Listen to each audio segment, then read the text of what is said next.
Está ya presente aquí con nosotros Matías Chávez. Besú no ha podido venir. ¿Chávez qué fue de Besú? Buenos días, no, Besú está con compromisos laborales impostergables, así que lamentando fuertemente su ausencia, me dejó en soledad, así que bueno, vamos a tratar de suplirlo y que no se note. Bueno, en soledad no, o en todo caso para suplir a Besú hemos convocado amigos que nos están escuchando desde Capital Federal. Ya, ¿a quién vamos a saludar? Así es, vamos a presentar con mucho entusiasmo a Javier Trimboli. Javier Trimboli es historiador, es licenciado y es profesor en historia y es el coordinador del archivo Prisma. El archivo Prisma es el archivo de radio y televisión argentina. Hola Javier, te saludamos Diego, Iri, Flavia, Matías. Capo. ¿Cómo están? ¿Qué tal? ¿Todo bien? Un gusto poder hablar con ustedes. No, el gusto es nuestro.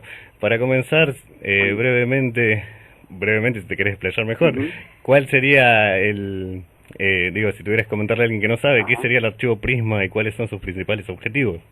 Mirá, el archivo Prisma nace de una necesidad, ¿no? Porque la televisión pública y la radio nacional, desde su momento de fundación, la radio del año 37 y la televisión pública del año 51, viene acumulando una cantidad de soportes originarios, material fílmico, material de video, discos de pasta, cintas sonoras, en donde están recogidos cantidad de sucesos argentinos importantísimos de primer orden y a la vez cantidad de producciones que han llevado adelante la televisión y la radio. Entonces, la necesidad pasó a ser la de poder preservar efectivamente ese material, básicamente a través de lo que en esta instancia, digamos, podemos hacer, que es la digitalización. Bien. Y de alguna forma esa fue la decisión principal, el camino principal, que en este caso además tiene un componente nuevo, que es el hecho de que hoy las redes, digamos, la web nos permite colocar y subir todo el material que vamos digitalizando poco a poco a la web, por lo tanto que la consulta pueda ser de cualquier lugar del país, incluso de cualquier lugar del mundo, bien de manera automática, directa. Bien, el archivo Prisma tiene una fuerte presencia online, tiene página, está la posibilidad de seguirlo a través de las redes sociales, suben permanentemente piezas de muchísimo valor histórico. Le comentamos a la gente que dentro de lo último que han subido, por ejemplo, están imágenes del golpe de Estado a Ilia del 66, hay una entrevista a Jaureche cuando asume como director de la editorial Eudeva, entrevistas inéditas a Borges, imágenes del bombardeo de Plaza de Mayo del 55, la verdad que son piezas de altísimo valor histórico. Pero digo, me interesaba charlar un poquito de la cuestión del archivo. Ustedes tienen una visión del archivo muy rica, porque es más que un archivo institucional, es más que un archivo para científicos sociales, es un archivo pensando en la comunidad. Sí, creo que es la particularidad de este archivo, ¿no? Nosotros conseguimos este archivo en tanto que está ligado a un canal y a una radio pública, no tan solo en función de lo que puede llevar adelante con él un investigador, sino de la gran masa de la sociedad, ¿no? De alguna forma nosotros en un primer momento pensamos y seguimos pensando como clave el tema del sistema educativo. Cuando pensamos en el sistema educativo, no solamente en el sistema universitario y la investigación, sino en la educación media y en la educación primaria. La utilidad que tienen estos materiales para poder componer, para poder construir, llevar adelante una clase es altísima, es realmente de un valor enorme. Bueno, es eso lo que a nosotros nos interesa poder profundizar, ¿no? Javier, ¿cómo estás? Flavia ¿Cómo Gallegos estás? te saluda. ¿Cómo estás? Bien, todo bien. Bien, bueno, recién Matías nombraba que hace unos días subieron archivo de Ilia, ¿no? Y que se cumplió justamente un aniversario del derrocamiento. ¿Ustedes suelen seguir, subir las cosas teniendo en cuenta los aniversarios y demás? Sí, ahí nosotros tenemos una política que el material de Ilia, por ejemplo, ya estaba subido. Lo que pasa es que nosotros lo que hacemos es removerlo del fondo del archivo y colocarlo en la propia home de la página y al mismo tiempo construir un texto destacado para visibilizarlo mucho más, ¿no? Lo que suele suceder con los archivos, y lo sabemos todos, es que los archivos, salvo que haya una búsqueda muy precisa, muchas veces se van construyendo con materiales que van quedando muy de fondo, relegados, y que no alcanzan visibilidad. En parte por lo que decía Matías, este es un archivo que tiene como política principal colocarse en estado público, entonces lo que estamos obligados a hacer es permanentemente remover ese fondo de nuestro archivo y de acuerdo con las efemérides colocar adelante determinados materiales, ¿no? A mí ahí es algo que a nosotros nos preocupa mucho, ¿no? A ver, Matías señalaba la gran presencia que tiene nuestro archivo, o la importante, no gran, una importante presencia que tiene nuestro archivo en la web con nuestra página Prisma, a la vez también en las redes sociales. Ahora, hay un uso en la web, en las redes sociales, que es un uso que tiene un peligro. El peligro es que se quede en un uso individual, ¿no? Que se quede en un uso incluso por momentos más bizarro que otra cosa, más que interesante, que divertido y rápido le pongo un me gusta, y a otra cosa, cuando a nosotros nos parece que con estos materiales se puede trabajar en la producción de una trama cultural mucho más rica, y en ese sentido estamos pensando en instituciones educativas, en sindicatos. De hecho hemos tenido ciertos contactos interesantísimos con sindicatos, bueno, pero para eso obviamente necesitamos una trama de composición social y política más rica, ¿no?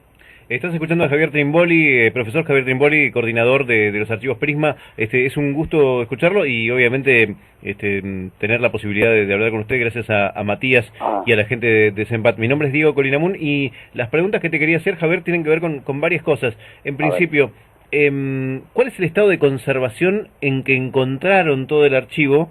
Que sé que es toda una gran historia. Y la segunda parte de la pregunta te la hago en un rato. ¿Cuál es el estado en el que se encontraban todo esto?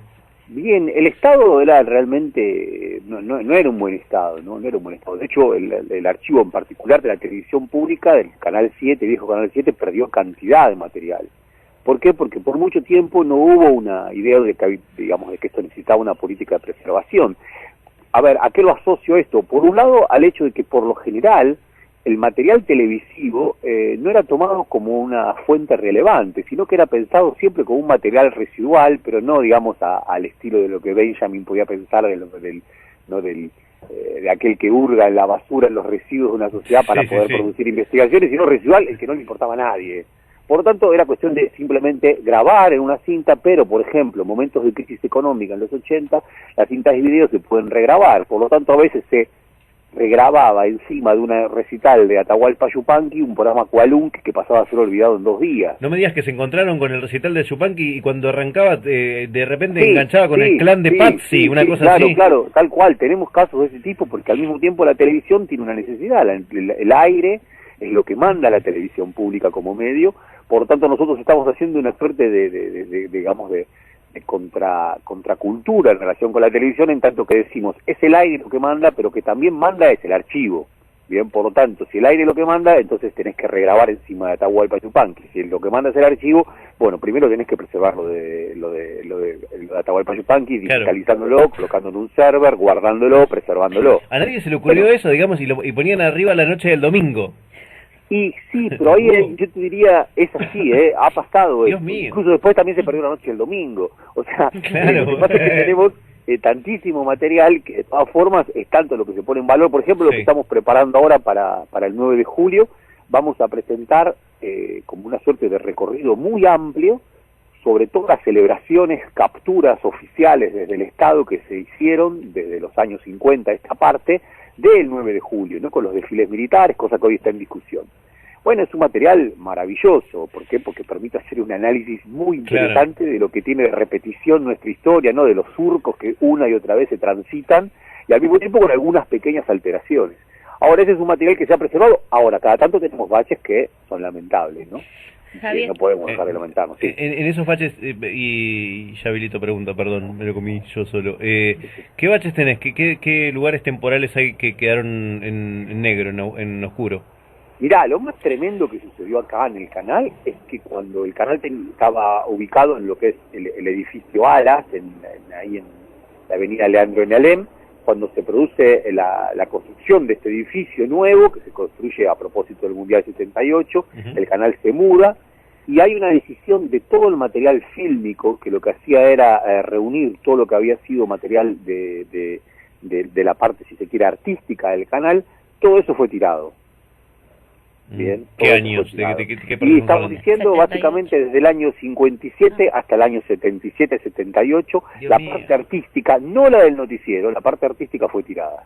Tiraron bien. Todo. Dios y eso mío. Fue una barbaridad, fue una decisión de un militar. Hay trabajadores del canal que recuerdan hasta el nombre, un militar de grado digamos, de un grado no mayor, pero que tomó la decisión en términos de limpieza. Ahora, lo que a mí me llama la atención, para mí esto obviamente es una barbaridad. Ahora, no había conciencia alguna de que aquí había materiales de alto valor, que podían tener un alto valor para la investigación histórica, cultural. Bien. A ver, te pongo un dato.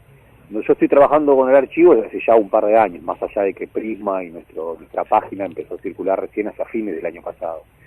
Muy pocos, pero contados con los dedos de la mano, fueron los investigadores que se acercaron alguna vez a preguntarnos algo. ¿Por qué? Porque por lo general el investigador tampoco piensa que en un archivo de televisión pueda haber material rico para su investigación. Prefiere trabajar con papeles, con documentos escritos. Cual si la tele fuera una representación demasiado fantasmal, demasiado equívoca, como para tomarla en cuenta, ¿no? Bueno, para mí hay algo que hay que revertir, ¿no? Bueno, de alguna manera con muchos colegas estamos trabajando. Acá ha llegado el amigo Besú, así que después vamos a hablar de ese tema que tiene que ver con...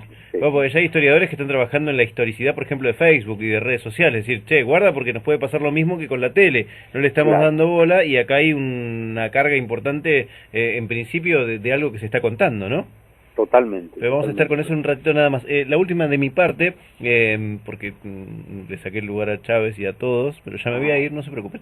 Tiene que ver con esto de... ustedes se originaron, digamos, el Archivo Prisma es un trabajo que comenzó y que tiene o tuvo una impronta muy fuerte de la gestión anterior, en términos formales. Después me contarás si eso se redituó en términos económicos, de presupuesto, de equipamiento y todo eso, pero bueno, en términos formales está como asociado el Archivo Prisma, pues de hecho lo presentó la presidenta durante el final de su gestión. Y entonces la pregunta es, bueno, en este cambio, ¿han notado alguna diferencia? ¿Esa diferencia en todo caso ha sido positiva o negativa en cuanto a la preservación y en cuanto a la continuidad del Archivo Prisma? Bueno, es una buena pregunta. Es así, ¿no? El impulso principal para la construcción de este archivo, que viene de antes de ese momento, por supuesto, del lanzamiento de la presidenta, lo dio la anterior gestión, ¿no? Acá Tristán Bauer, que fue el presidente de Radio y Televisión Argentina, por ejemplo, compró un transfer que permite digitalizar material fílmico, que no hay otro en el Estado. Es más, yo diría, en América Latina no hay otro Estado que tenga un transfer, que son máquinas realmente muy costosas, que lo que permiten hacer es recuperar todo el material fílmico, digitalizar material fílmico. Nosotros tenemos mucho material del noticiero fílmico, toda la década del 60, digamos, el final de la década del 50, el principio de la década del 70. A la vez esto nos permite, por ejemplo, hacer convenios con otras instituciones. Por ejemplo, obtuvimos una última tanda de sucesos argentinos de toda la década de los 70 que estaban sin digitalizar. Nosotros las digitalizamos, no, por supuesto, tenemos una copia y la subimos a internet directamente a través de un convenio con la Biblioteca Florentino Meguino de Venado Tuerto. Esto nos permite un montón de cosas. Bueno, esta es una decisión de la gestión anterior. Al mismo tiempo la construcción de una bodega, ¿no? Hoy decir la palabra bodega, en verdad se dice bóveda, pero como las bóvedas pasaron a tener tanto... Estamos con la bóveda de Prisma. Decimos bodega, claro. Entonces, se construyó una bodega que permite preservar el material en condiciones climáticas y de humedad que son óptimas. Bueno, esto también es una inversión muy fuerte. Inversión que se hizo una vez, pero que después hay que seguir sosteniendo. Eso te iba a preguntar. ¿Y ahora que hay, como digamos, decías recién la metáfora de la bodega, ahora que hubo un sinceramiento o...? No, mira, ahora yo creo que todavía, por ahora creo que a la gestión le parece, la gestión del canal está interesada en el archivo, gusta el archivo, le parece que es un trabajo interesantísimo. Tenemos un punto muy a favor, que es que todo lo que producimos lo producimos internamente, ¿no? Por un lado, el archivo en sí mismo es trabajo pretérito acumulado, digamos, y a la vez nosotros tenemos un equipo que funciona sin necesidad de ninguna tercerización, es todo trabajador, digamos, del propio canal que lleva adelante este proceso productivo. Por lo tanto, eso no nos coloca en un problema. Ahora, todos tenemos mucho miedo de que el transfer se descomponga, de que nuestras islas de digitalización de video, que las sostienen los trabajadores, con un know-how que es propio de los trabajadores por años de experiencia en trabajar con el video, que cualquiera de esas cosas tenga un desperfecto, porque ahí por supuesto sí va a haber que recurrir y pedir un presupuesto distinto para poder atender y solucionar esas situaciones. Eso por ahora no se nos está presentando, ¿bien? Ahora sabemos que es una situación compleja, ¿no? Javier, ¿solamente utilizan archivos de Radio Nacional y Canal 7 o también convocaron a otras instituciones? No, lo que hacemos fundamentalmente es, sí, Radio Nacional y Canal 7, pero lo que tenemos, como comentaba recién, era convenios, ¿no? Por ejemplo, tenemos un convenio muy interesante con la Universidad de Tucumán. La Universidad de Tucumán tenía, digamos, en Tucumán hubo uno de los primeros institutos de cine, el ICUNT, creado a finales de la década del 40, por supuesto todo con material fílmico, y después el canal de televisión de Tucumán, que dependía de la universidad. Bueno, a través de este convenio nosotros estamos digitalizando material de la Universidad de Tucumán. Y también estamos, digamos, material de la universidad que, como les decía, era del ICUNT o de la televisión de Tucumán. Ese material también lo estamos publicando de a poco en nuestra página. O sea, de alguna forma se está ampliando. Lo que sí quedamos en claro es que nosotros no trabajamos con películas, digamos, ¿no? Con cine.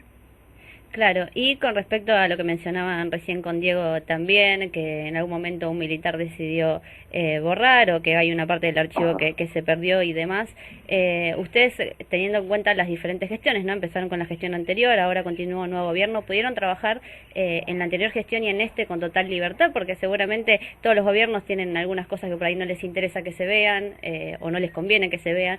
¿Lo pueden trabajar con total libertad? ¿Pueden subir los archivos sin problemas? Sí, mirá, realmente hemos tenido, en relación con la gestión anterior, plena, ahora también. El problema sí es, y lo voy a hacer realmente así de cierto, que se coloca en la home, ¿no? En la home de la página, y al mismo tiempo cómo se mueven las redes sociales. Ajá. Ahí es un tema que uno tiene que, y bueno, que tiene que, ¿a qué le das más visibilidad, no? Nosotros tenemos una lógica por la cual, bueno, trabajamos con esa figura que es un día como hoy, así que si un día como hoy cae algo, guste o no guste a quien sea, eso lo subimos, ¿bien? Ahora, en las redes sociales también es un tema, por qué se mueve más y cómo se mueve, acompañados de qué epígrafe. Ahí nosotros tomamos una decisión desde la anterior gestión, porque era lo que nos interesaba, que era que nuestro objetivo principal es mostrar que la política principal que entendemos como interesante es la de dar cuenta, visibilizar determinados archivos, mucho más que cargarlos de interpretación. Bien, entonces nuestra decisión ha sido la de construir sinopsis hacia adentro, hacia el propio canal. Lo que construimos es una catalogación avanzada, pero esas sinopsis no tienen o evitan tener una carga de interpretación por delante de la misma descripción de eso que se está mostrando. Y eso me parece que nos ha colocado en un lugar que por ahora, digamos, que es bastante respetado, ¿no? Te saluda Besú. ¿Cómo andás, Jesús? Javier querido, ¿cómo estás? ¿Cómo estás vos? No pude con mi genio y largué... Te fuiste a la radio, bien. Sí, largué una obligación complicada, estaba en el CEMPAT, en nuestro instituto a 30 Claro. cuadras de la radio. Claro, lo que pasa es que estaba... trataba de trabajar y al mismo tiempo de escucharlos por internet con muy mala señal, se cortaba. De ahí pasé al auto en la playa de estacionamiento y no tenía sentido, con lo cual vine para acá. Acá estamos. Julito, bárbaro. Sí, además de mandarte un gran abrazo, en realidad las cosas así que tenía en mente para preguntarte, te las fueron preguntando los colegas, los periodistas del programa y Matías. Quizás reforzar un poco esto último que dijiste en relación a los criterios de clasificación y búsqueda del material. Esta es una pregunta más interesada, más de historiador, de amante, de rata de archivo, digamos. Bien. ¿Cómo trabajan en esa dirección? ¿Cómo buscan? ¿Bien? Claro. Porque una cuestión es lo que colocan en la home, lo que se le da visibilidad, lo que aparece, digamos, en la crema, en la superficie, y otra, el trabajo que se me ocurre es más de base, de clasificación, más lento, de indexación, de catalogación, de descripción austera del material. ¿Con qué criterios trabajan? Mira, eso ha sido una discusión y en verdad seguimos manteniendo una discusión al respecto porque estamos permanentemente movidos por este doble carácter del archivo, ¿no?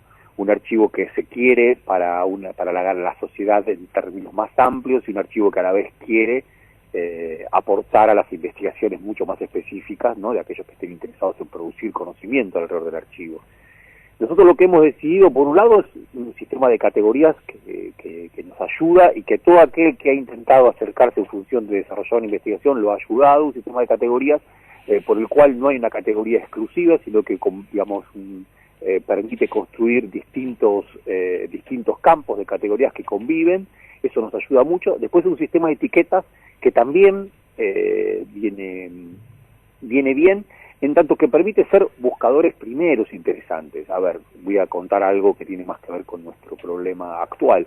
No tenemos un software de catalogación lo suficientemente desarrollado. ¿Por qué? Porque tenemos un equipo de ingeniería y de sistemas dentro del canal que para abocarse a la construcción de ese software de catalogación mucho más exhaustivo, que permita, por ejemplo, cruzar distintos campos y producir búsquedas en el cruce de distintos campos y complejos campos, bueno, todavía eso no lo tenemos, ¿no? Nuestro buscador en nuestra página Prisma es un buscador que está bien, pero tiene desprolijidades importantes. Nos gustaría transformar eso. Ahora, la posibilidad de transformar eso creo que tiene que ver con una de las preguntas que me hacían antes. Requeriría de un flujo de trabajo mucho más cierto y permanente para que efectivamente ese software sea mucho más desarrollado, ¿no?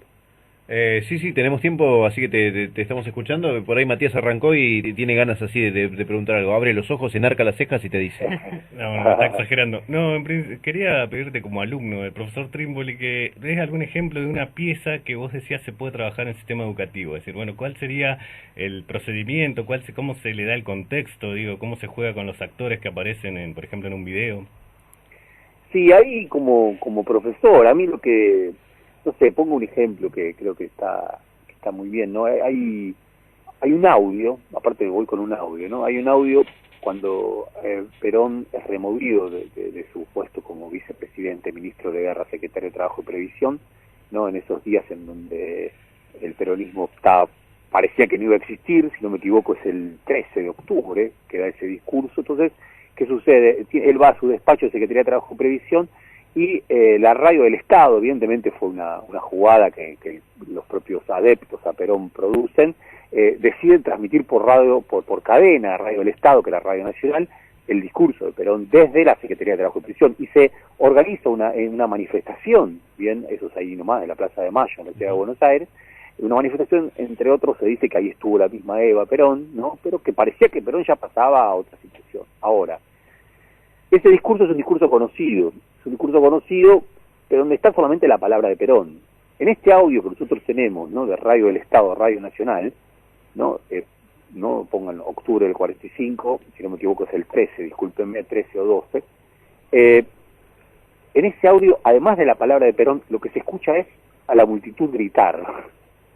Y eso que grita esa multitud, y no solamente a la multitud gritar, se escuchan voces muy nítidas, no, casi como si fueran muy cercanas al micrófono, que le están hablando a Perón, le están anunciando lo que tiene que hacer, ¿no? Le están diciendo Perón presidente, ¿no? Están gritando y tomando una posición, cosa que realmente, a ver, digo, un documento textual, ¿no? Un documento escrito, no transmite esto bajo ningún concepto. Aquí hay una enorme novedad, ¿no?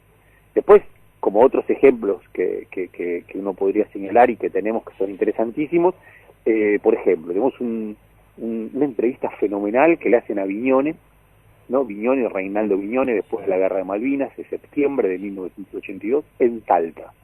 El tipo da una conferencia, le empieza a preguntar en esa conferencia de prensa un periodista sobre Malvinas. Y de repente hay un muchacho que toma la palabra, un periodista del Chaco, que toma la palabra, se llama Josami de apellido, toma la palabra, lo empieza a preguntar, y el video se para, se borra, se pierde. Evidentemente, ¿qué pasó? Porque nuestras marcas de nuestros videos están muy trabajados, muy manipulados. Evidentemente hubo un acto de censura ahí que intentó hacer que eso no llegara a nosotros. Ahora, alguien también lo que hizo fue recuperar eso, y nuestro propio video lo que tiene es la marca del borramiento, pero también esa posibilidad que hubo después de recuperar ese video, y aparece entera la pregunta que le hace ese periodista, que le dice sencillamente, si no piensa Viñone, que fue una muy mala decisión recuperar en ese contexto, intentar recuperar las Malvinas, y no fue un error en términos logísticos también, etcétera, etcétera. Digo, hay como no son videos y no son materiales planos, sino que son materiales que están llenos de relieves, de huellas, que nosotros en nuestra sinopsis, como decía Julio, ¿no? Que son sinopsis más bien bastante austeras, prolijas, de todas formas cuando nos encontramos con este tipo de señales, de signos, las marcamos, ¿no? Bien interesante esto que comentaba Javier a propósito del video del discurso de Perón en el 45. Lo que da la idea de cómo el fenómeno político de masas también se produce a nivel de los medios, ¿no? Y ya en un momento temprano, donde lo dominante no era la televisión, que no existía, sino la radio como fenómeno masivo de difusión y de propaganda también, ¿no? Es decir, y ahí está el rol del historiador, cómo se combina el aspecto vinculado con la espontaneidad de un fenómeno político, con la producción de laboratorio de ese fenómeno político por parte de los propios actores que lo están llevando adelante a nivel de los medios. Totalmente. Yo ahí, perdóname Julio, sí, vos. Sí, no, dale. No, a mí me parece que hay algo que es notable, ¿no? A ver, porque la televisión, la radio, son medios muy codificados, y que cada vez más se han ido construyendo como géneros en donde, a ver, lo voy a decir así, pocas veces hay lugar para el acontecimiento, pocas veces hay lugar para la disrupción, pero cada tanto esa disrupción sucede. y muchas veces nuestro trabajo tiene que ver con dar cuenta de esas disrupciones que cada tanto suceden en la televisión, que cada tanto suceden en la radio. ¿Bien? A ver, hay otro ejemplo que es maravilloso, es un programa anodino, Graciela y Andrés, bien década de los 90, se cumplen los 10 años de la Guerra de Malvinas, ¿no? 1992. Y se lo invita a Menéndez, a quien se presenta como un ciudadano probo, y a 2 excombatientes. Y la charla va de lo más anodino hasta que se produce una discusión interesantísima, porque Edgardo Esteban, ¿no? El excombatiente que después que escribe Iluminados por el Fuego, le empieza a plantear una serie de críticas muy fuertes con un coraje importantísimo, y Menéndez tiene que dar vueltas y no sabe, y Graciela y Andrés no saben dónde meterse. Ahora, cada tanto se producen determinadas desprolijidades, digamos, uno podría decirlo en otros términos, como decía recién, un poco grandilocuentes, acontecimientos en la televisión, en la recuperación de determinados vivos o en estas circunstancias. A ver, ¿no? Materiales de estos tenemos muchos, que son geniales, porque tenemos muchos crudos. Ubaldini, hay un paro que hace con movilización la CGT en el 86, 25 de marzo. Sabemos que en el canal no se usó nada de ese material, sin embargo fueron 2 cámaras y tomaron el acto, y lo tenemos el acto en crudo. Y ahora, Javier, para trabajar con estos imprevistos, ¿no? Con estos acontecimientos o estas disrupciones donde sucede algo que no Sí, estaba en libreto, pensado, algo que no se espera, ¿bien? Un acontecimiento, podríamos decir, cultural y al mismo tiempo político. ¿Ustedes cómo los recogen? ¿Se miran absolutamente todo, de lo primero a lo último, se lo reparten entre el equipo, o apelan a la historia, a la experiencia, a los recuerdos de los propios trabajadores del canal que les dicen, no, mirá, hay una lata donde vas a encontrar tal cosa, yo me acuerdo? Claro. Es una muy buena pregunta. Nosotros realmente la manera que está teniendo de desarrollarse este archivo tiene como distintas avenidas, ¿no? Hay una que tiene que ver con la memoria de los trabajadores del canal que recuerdan determinadas cosas, que es una que hemos circulado bastante, pero en un punto ya se nos está agotando. Hay otra que tiene que ver con, lanzamos como sondas, y la sonda ahora, por ejemplo, fue el 9 de julio. 9 de julio. Entonces, 9 de julio, lanzamos la sonda 9 de julio, buscar todo lo que hay el 9 de julio. Y encontramos cosas maravillosas, no nuestro, una que vamos a subir ahora el 9 de julio. El programa Telenoche, el programa de Mónica Mianovich y Andrés Percivale, que es un programa fundamental en la historia de la tele, entre otras cosas porque toma las imágenes más interesantes del Cordobazo en el 69. Andrés Percivale va y trabajan con Sergio Villarroel, que era un periodista cordobés en ese entonces tan solo, bien, y trabajan conjuntamente, y las imágenes más ricas del Cordobazo son las imágenes tomadas por ese programa.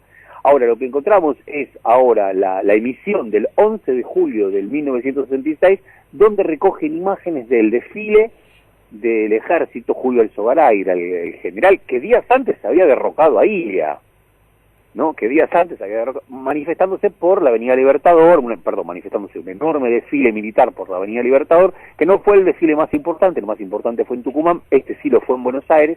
Ahora, encontramos este detalle en la emisión del 11 de julio de ese programa, que además tenía todo el aliento modernizador, y si se quiere hasta el modernizador de los años 60, ¿no? Donde convive una nota sobre el 9 de julio del general Julio Alzogaray con otra que habla de la Asunción de Oganía, y otra más que habla de Mary Quant, la creadora de la minifalda condecorada por la reina en Inglaterra, ¿no? En una suerte de pastiche imposible, pero que sin embargo era el pastiche que había rodeado al sesquicentenario en esa mezcla de autoritarismo y modernización, ¿no? Y en ese pastiche en el que se han transformado los diferentes medios de comunicación, y cada vez más...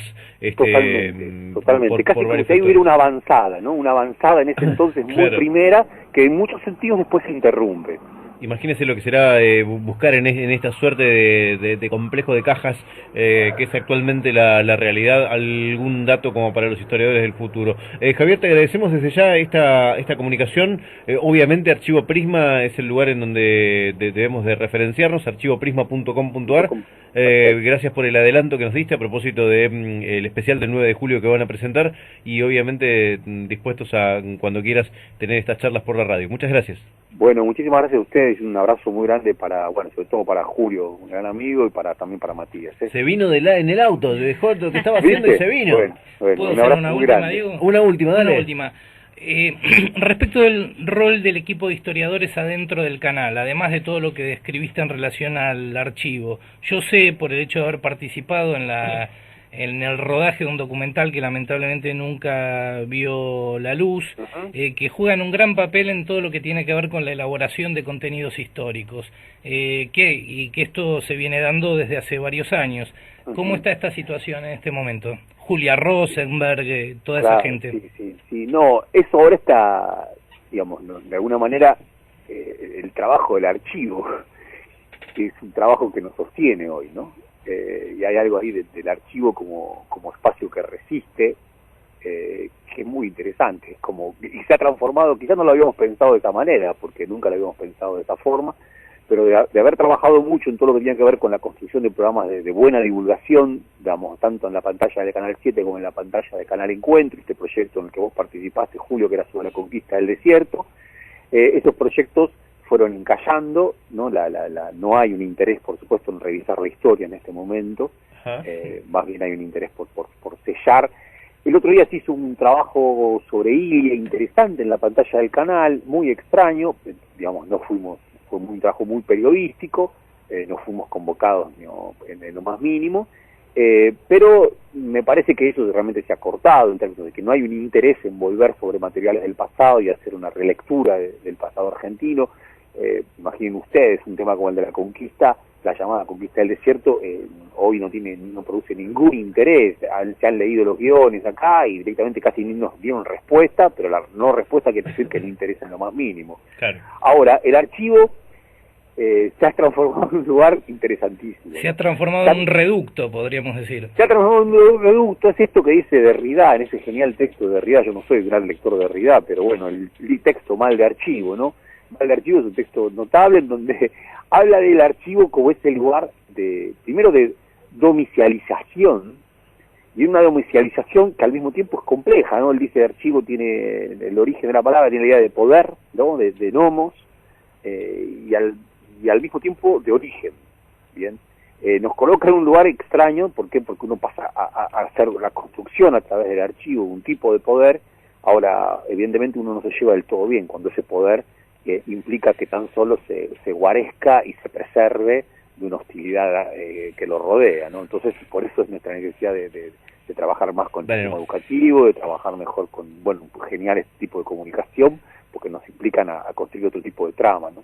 Nada, casi como despedida, una reflexión a propósito de esto que decís, el reducto como lo irreductible, ¿no? Y a lo que quiero ir con esto es al difícil momento que están atravesando el equipo de colegas con el cambio de política, pero que nos muestra que aún en ese contexto de dificultades, el trabajo austero, áspero, cotidiano de todos los días puede ser un lugar desde el cual seguir formulando políticas. Tal cual, sí, bueno, muchas gracias, Julio, por eso. Javier, muchísimas gracias. Bueno, muchísimas gracias a ustedes, muchachos, y un abrazo grande para todos. 10:54 en la República. Bueno, muy bien el Archivo Prisma y el trabajo de ustedes. Muchísimas gracias por invitarnos con este tipo de notas. La verdad nos hacen muy felices y muy contentos. Gracias a ustedes.